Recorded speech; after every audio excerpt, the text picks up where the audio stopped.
মাঝখানের অনুকূলে সুইং করছেন চঞ্চল, একদম কর্নার ঘেসে কিন্তু করেছিলেন, কিন্তু না, শেষ পর্যন্ত বল কিন্তু আবার মাঠের বাইরে চলে যায়। বামপান পা দিয়ে বাড়িয়েছেন, সুন্দর একটি চান্স আছে, গোল হয়েছে করে, কিন্তু না, সেখানে কিন্তু সাহেব প্রস্তুত ছিলেন, আবার সেখানে চঞ্চল প্রস্তুত ছিলেন।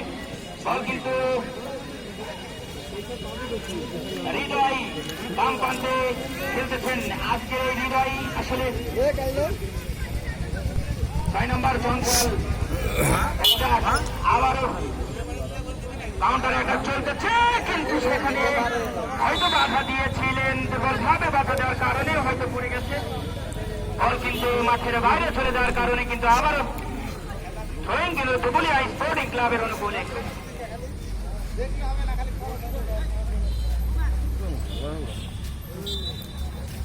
অবৈধভাবে বাধা দেওয়ার কারণে সেখানে ছোট্ট করে বাঁশি বাজিয়েছেন দক্ষ রেফারি বিপুল সাহেব। তিনি কিন্তু আমি দেখে থাকি, তিনি কিন্তু গৌরীপুর মাঠ, লালপুর মাঠ, অর্থাৎ আমাদের এই আশেপাশে যতগুলো মাঠ রয়েছে আমি দেখে থাকি, প্রায় সে কিন্তু খেলা পরিচালনা করে থাকে। ব্যাগটা খেলতে মারো।